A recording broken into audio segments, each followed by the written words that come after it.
بسم اللہ الرحمن الرحیم۔ حی علی الفلاح حج عمرہ ٹور اینڈ ٹریولز کے زائرین آج مکۃ المکرمہ کی مقدس زیارات کے لیے نکلے ہیں، اور آج ہماری پہلی زیارت ہم غار ثور کے بہت قریب آ چکے ہیں، اور یہ حی علی الفلاح حج عمرہ ٹور اینڈ ٹریولز کا گروپ اس وقت غار ثور پر موجود ہے، اور ہمارے ساتھ مکۃ المکرمہ کے سینئر گائیڈ منصور احمد صاحب موجود ہیں، اور حی علی الفلاح حج عمرہ ٹور اینڈ ٹریولز کے آنر حاجی عباس صاحب جو کہ انڈیا میں موجود ہیں، لیکن ان کا گروپ حی علی الفلاح حج عمرہ ٹور اینڈ ٹریولز مکۃ المکرمہ میں چل رہا ہے۔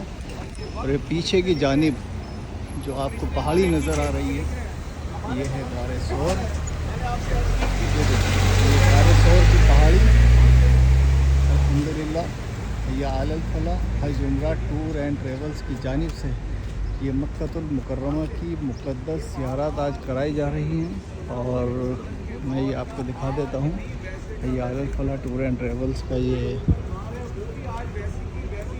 بیگ حجاج اکرام کے پاس، اور مکۃ المکرمہ کے بہت ہی بہترین اور سلجھے ہوئے گائیڈ حافظ منصور صاحب ہمارے حاجیوں کو غار ثور کی جو حقیقت ہے، جو تاریخ ہے، اس وقت وہ ان کو بتا رہے ہیں۔ خوبصورت غار ہے، اس غار کے اندر آپ نے 3 دن اور 3 راتیں یہاں پر قیام فرمائے۔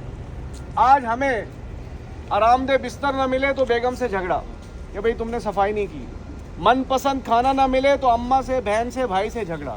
پیارا نبی صلی اللہ علیہ وسلم نہ جانے کیسے اوپر گئے، اس غار کے اندر نہ کوئی تکیے تھے، نہ کوئی بستر تھے، نہ کوئی فیسلٹیز تھی، کیسے آپ نے وہاں پر قیام فرمایا اور یہاں پر کیوں آئے، وہ ساری بات آپ کو بتانی ہے۔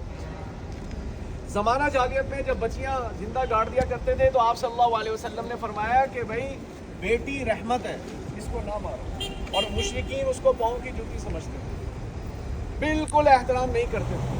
آج ہم معاشرے میں دیکھتے ہیں کہ ایک بھائی اپنی بہن کی عزت کرتا ہے، ایک شوہر بیٹی کی، بیٹا ماں کی۔ یہ مقام کس نے دلایا؟ محمد مصطفیٰ صلی اللہ علیہ وسلم کی محنت سے ملا۔ اور جب یہاں پر شرک ہوا کرتا تھا تو آپ صلی اللہ علیہ وسلم ایک ہی بات کہا کرتے تھے کہ لا الہ الا اللہ محمد رسول اللہ صلی اللہ اللہ ایک ہے، اللہ کے سوا کوئی عبادت کے لائق نہیں، بس تم بت پرستی کو چھوڑ دو، سیدھے راستے کی طرف آؤ۔ تو مشرکین کہتے تھے کہ ہم کیسے بت پرستی کو چھوڑ دیں، کیوں بت پرستی کو چھوڑ دیں، ہم کرتے تھے، ہمارے ابا کرتے تھے، ہمارے آباء و اجداد کرتے تھے، یہ ہم نہیں چھوڑ سکتے۔ لیکن آپ صلی اللہ علیہ وسلم اس قدر حسین و جمیل، اتنے خوبصورت تھے، اتنے خوبصورت تھے کہ آج تک اس روئے زمین پر، کل کائنات پر ایسا حسین و جمیل خوبصورت نہ کوئی آیا ہے، نہ کوئی آئے گا۔ آپ صلی اللہ علیہ وسلم کی زبان میں اتنی سچائی تھی کہ مشرکین اعتبار کرتے تھے، بھروسہ رکھتے تھے، وہ یقین کرتے تھے، وہ کہتے تھے کہ جو بات محمد صلی اللہ علیہ وسلم نے کہہ دی وہ پتھر پہ لکیر ہے، وہ حدیث ہے۔ آپ کے پاس اپنی امانتیں رکھوا کر جایا کرتے تھے، ایمان نہیں لاتے تھے، لیکن ان کو بھروسہ تھا، یقین تھا کہ جیسے امانتیں رکھوائیں گے ویسے ہی ان کو واپس ملیں گے۔ تو آپ صلی اللہ علیہ وسلم کے حسن اخلاق سے، آپ کی سیرت سے متاثر ہو کر مشرکین کے جو نوجوان بچے تھے، ینگسٹر، ایسے وہ دو دائرہ اسلام میں داخل ہو گئے، اور جب دائرہ اسلام میں داخل ہونے لگے تو مشرکین نے آپ کو بہت ستایا، آپ کو جادوگر کے لقب دیے، جن راستوں سے گزرتے تھے راستے میں کانٹے پھینک دیا کرتے تھے۔ آپ صلی اللہ علیہ وسلم نے اف تک نہ کی، صبر کا دامن ہاتھ سے نہیں چھوڑا۔ آپ صلی اللہ علیہ وسلم نماز ادا کر رہے ہیں، نماز، ایک مشرک نے کیا کیا، اونٹ کی ہوجری غلاظت سے بھری آپ کی پیٹ مبارک پر رکھی۔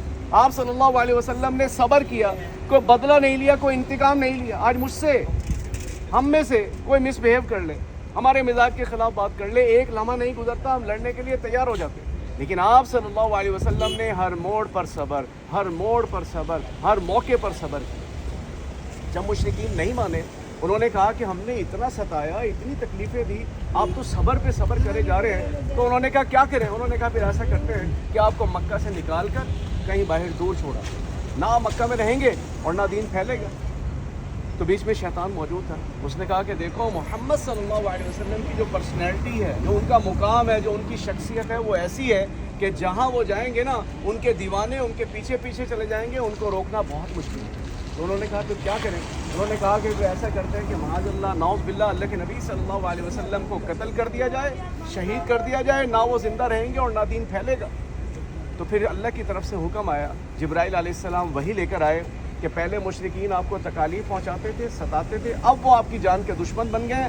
اب اللہ کی رضا ہے کہ آپ مکہ کو چھوڑ کر ہجرت کا راستہ اختیار کریں۔ 53 سال کی زندگی گزاری، آپ نے حضرت علی کو گھر بلایا، جتنی امانتیں آپ کے پاس تھی وہ حضرت علی کے حوالے کی اور ان کو کہا کہ علی آج رات تم نے میرے بستر پر سونا ہے، صبح اٹھنا ہے، یہ امانتیں مشرکین کو واپس کرنی ہے اور پھر ہجرت کرنی ہے۔ حضرت ابوبکر صدیق رضی اللہ تعالیٰ عنہ کو اپنے گھر بلایا، اب گھر سے نکل رہے ہیں تو چاروں طرف سے مشرکین نے گھر کو گھیرا ہو، متوقع موت گھر کے باہر موجود ہے۔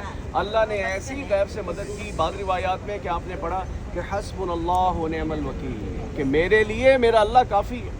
بعض روایات میں کہ آپ نے سورہ یاسین پڑھی اور مٹی اٹھائی اور جب وہ ڈالی تو وہ جتنے بھی تھے کوئی اندھے ہو گئے، کوئی گمسم ہو گئے، آنکھوں پہ پردہ آیا اور آپ وہاں سے بحفاظت نکلے اور پیدل ہم بس میں یہاں پر پہنچے۔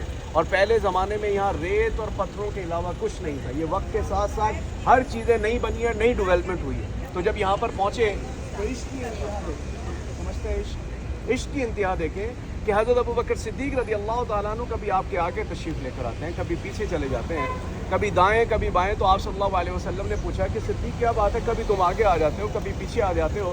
انہوں نے کہا کہ آقا مجھے ڈر ہے کہ کہیں کوئی مشرک پیچھے سے آ کے تیر نہ مار دے، کہیں کوئی مشرک آگے سے آ کے حملہ نہ کر دے۔ اتنی محبت صحابہ کیا کرتے تھے۔ اور جب یہاں پر پہنچے تو چلتے چلتے پاؤں میں چھا جیسا کہ آپ لوگوں نے دیکھا مکہ المکرمہ کی پہلی زیارت کے بارے میں منصور احمد صاحب جو مکہ المکرمہ کے گائیڈ ہیں وہ ہمارے حاجیوں کو سمجھا رہے ہیں۔ حی علی الفلاح حج عمرہ ٹور اینڈ ٹریولز کی یہ پہلی زیارت ہے۔ انشاءاللہ آج مکہ المکرمہ کی تمام زیارات کی ویڈیو ہم آپ کو انشاءاللہ دکھائیں گے۔ السلام علیکم ورحمۃ اللہ وبرکاتہ۔